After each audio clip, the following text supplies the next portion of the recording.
Hi, welcome to Ammu semi kitchen.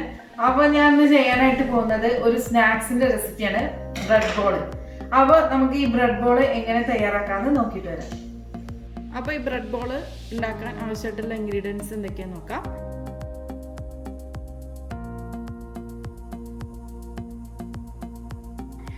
ആദ്യം തന്നെ ഞാൻ ആദ്യം 5 സ്ലൈസ് ഞാൻ ബ്രെഡ് എടുത്ത് വെച്ചിട്ടുണ്ട്. വൈറ്റ് ബ്രെഡാണ്.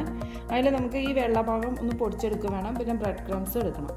അപ്പോൾ ഞാൻ ഒരു 5 സ്ലൈസ് ബ്രെഡ് എടുത്ത് വെച്ചിട്ടുണ്ട്. പിന്നെ നമുക്ക് വേണ്ടത് അതിലേക്കുള്ള മസാല തയ്യാറാക്കണം. അതിന് ഞാൻ ഒരു സവാള കുഞ്ഞിതായിട്ട് കട്ട് ചെയ്തെടുത്തിട്ടുണ്ട്. പിന്നെ നമുക്ക് വേണ്ടത് ഇഞ്ചിയും വെളുത്തുള്ളിയും പേസ്റ്റാണ്, അല്ലെങ്കിൽ ചതച്ചതായാലും മതി. അത് നമ്മളൊരു ടീസ്പൂൺ എടുക്കുക. പിന്നെ വേണ്ടത് നമ്മൾ ഒരു 2 കറിവേപ്പില, അത് ഞാൻ ഇതേപോലെ കുഞ്ഞിതായിട്ട് കട്ട് ചെയ്തെടുത്തിട്ടുണ്ട്. പിന്നെ ഒരു പച്ചമുളക്, അതും ചെറുതായിട്ട് കട്ട് ചെയ്തെടുത്തിട്ടുണ്ട്. പച്ചമുളക് നിങ്ങൾക്ക് എരിയൊക്കെ കൂട്ടണമെങ്കിൽ അത് നിങ്ങളുടെ ഇഷ്ടം പോലെ ചെയ്യാം. ഞാൻ ഒരു പച്ചമുളക് ഇപ്പോൾ എടുത്തിട്ടുള്ളൂ. പിന്നെ നമുക്ക് വേണ്ടത് ഇതിലേക്ക് വെജിറ്റബിളാണ്. ഞാൻ എടുത്തേക്കുന്ന 2 പൊട്ടാറ്റോയും 1 ക്യാരറ്റുമാണ്. അത് ഞാൻ നന്നായി വേവിച്ചിട്ട് മാഷ് ചെയ്തെടുത്ത് വെച്ചതാണ്. നിങ്ങൾക്ക് ഇഷ്ടമുള്ള വെജിറ്റബിൾസ് ആഡ് ചെയ്യാം. പിന്നെ നമുക്ക് വേണ്ടത് അതിലേക്ക് വേണ്ട പൊടികളാണ്.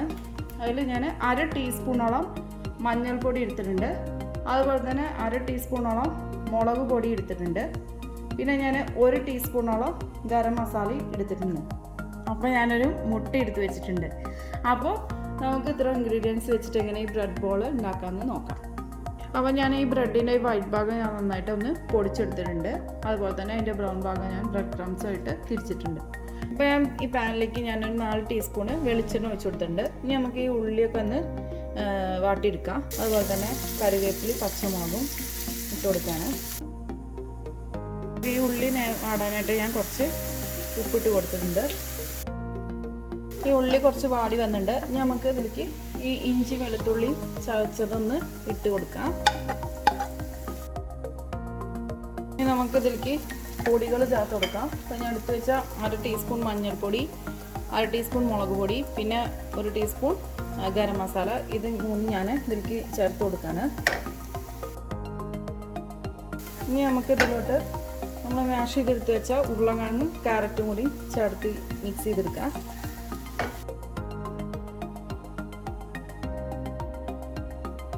ഇനി നമുക്ക് അടുത്തത് ഇതിലേക്ക് ചേർക്കേണ്ടത്, ഞാൻ ഈ ബ്രെഡ് പൊടിച്ച വെള്ള ഭാഗം ഉണ്ടല്ലോ, അതുകൂടി ഞാൻ ഇതിലേക്ക് ചേർത്ത് കൊടുക്കുകയാണ്. നമ്മൾ ഈ മസാല ഒക്കെ തയ്യാറാക്കുമ്പോൾ നിങ്ങൾ ലോ ഫ്ലെയിമിലിട്ട് ചെയ്യണം കേട്ടോ, അല്ലെങ്കിൽ ഇതെല്ലാം കരിഞ്ഞു പോവും. അപ്പോൾ ഞാൻ ഈ ബ്രെഡിൻ്റെ വൈറ്റ് ഇട്ടിട്ട് ഞാൻ നന്നായിട്ടൊന്ന് മിക്സ് ഇട്ടിട്ടുണ്ട്. ഒരു 5-8 മിനിറ്റ് നമുക്ക് മിക്സ് ചെയ്യാനെടുക്കും. ഇനി നമുക്ക് ഈ ഗ്യാസ് ഓഫ് ചെയ്തതിന് ശേഷം ഇത് ചൂടാറിയതിന് ശേഷം നമുക്കത് ബൗളാക്കിയിട്ട് എടുക്കാം.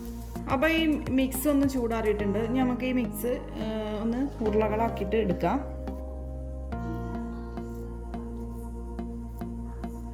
ഒന്ന് റൗണ്ട് ഷേപ്പിലാക്കിയതിന് ശേഷം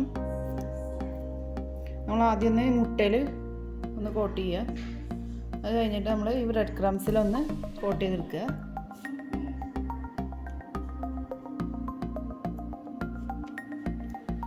ഒന്ന് മാറ്റി വയ്ക്കാം. അതുപോലെ നമ്മൾ എല്ലാതും ഇതേപോലെ ഉരുളകളാക്കി എടുക്കുക.